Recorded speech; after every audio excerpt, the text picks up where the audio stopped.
रायगडावर असलेल्या महादेव मंदिराचा अभ्यास करताना दोन स्वतंत्र मंदिरांचा पुरावा समोर आला आहे।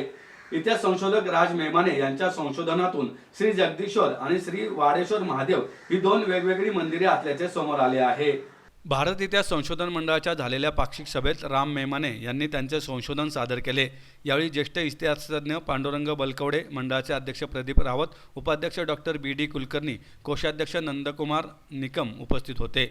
राज मेमाने म्हणाले, रायगडावरील महादेवाचे मंदिर त्याच्या तटबंदीवर असलेल्या शिलालेखातील मजकुरावरून श्री जगदीश्वर महादेव या नावाने ओळखले जाते। पुणे पुरालेखागारातील पेशवेकालीन मोडी कागदपत्रातून रायगडावर श्री वाडेश्वर महादेवाचे जीर्ण झालेले मंदिर होते आणि त्याचा जीर्णोद्धार इसवी सन 1782 साली केला असा उल्लेख येतो। त्यावरून ज्येष्ठ इतिहास संशोधक शना जोशी यांनी त्यावेळेस उपलब्ध झालेल्या कागदपत्रातील मजकुरावरून असा तर्क मांडला होता की रायगडावरील महादेवाचे शिवकालीन मूळ नाव वाडेश्वर असावे आणि प्रस्तुत शिलालेखात गौरवार्थ म्हणून काव्यात त्याला जगदीश्वर म्हटले गेले असावे। परंतु पुणे पुरालेखागारातील रायगडाच्याच मोडी कागदपत्रातून वाडेश्वर महादेव मंदिराच्या जीर्णोद्धार केलेल्या बांधकामाचा इसवी सन 1782 सालातील मूळ अस्सल अप्रकाशित आणि बांधकामाचा विस्तृत तपशील सांगणारा एकूण 11 मोडी कागदपत्रांचा संच सापडला असून त्यात श्री वाडेश्वर महादेवाचे जीर्ण झालेले मंदिर कुशावर्त तळ्यावर होते असा स्पष्ट उल्लेख येतो। या संचातील कागदाचे शीर्षक असे की देऊळ श्री वाडेश्वर महादेव कुशावर्त तळ्यावरील जुनी जीवरखी होती, लागवड खर्च करून देवाची स्थापना केली, त्यास देऊळ बांधवायास खर्च झाला तो नक्त ₹99 4 आणे 3 पैसे। याशिवाय मंदिराच्या बांधकामासाठी वापरलेले साहित्य, बांधकाम करणाऱ्या लोकांची नावे, त्यांचे कामाचे दिवस इत्यादी बारीक सारीक तपशील पाहायला मिळतो। या संशोधनामुळे रायगडावरील जगदीश्वर महादेव हेच श्री वाडेश्वर महादेव नसून ही दोन वेगळी मंदिरे असून वाडेश्वर महादेवची कुशावर्त तळ्यावरील स्थान निश्चिती करण्यात येते अशी माहिती राज मेमाने यांनी दिली। पांडुरंग बलकवडे म्हणाले, संशोधन हे सखोल अभ्यास करून मूळ माहिती समोर आणण्याचा प्रयत्न करीत असतात। यावरून आधीचे संशोधन चूक आणि आत्ताचे बरोबर असे होत नाही, तर त्यावेळची परिस्थिती आणि वेळ देखील महत्त्वाची असते। राज मेमाने यांनी सादर केलेल्या कागदपत्रातून श्री जगदीश्वर आणि श्री वाडेश्वर ही दोन मंदिरे कशी वेगळी आहेत हे दिसते असेही त्यांनी सांगितलं। आपल्याला किल्ले रायगडवरचं जगदीश्वराचं मंदिर माहितीच आहे।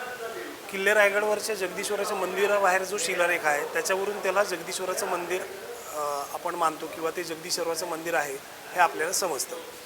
पण पुणे पुरालेखागारामध्ये जे 18व्या शतकातील म्हणजे पेशवे दप्तरातील जे कागद आहेत पेशव्यांच्या कालखंडातले त्यातल्या जे रायगडचे कागद आहेत त्याच्यातून किल्ल्यावर वाडेश्वर महादेव असा उल्लेख येतो। त्यामुळे आधीचे सर्व ज्येष्ठ इतिहास संशोधकांनी असं एक तर्क मांडला होता की वाडेश्वर हे जगदीश्वराचंच मूळ शिवकालीन नाव असावं आणि शिलालेखामध्ये ते गौरवार्थ काव्यात्मक ह्याच्यात म्हणून ते जगदीश्वर म्हटलं गेलं असावं।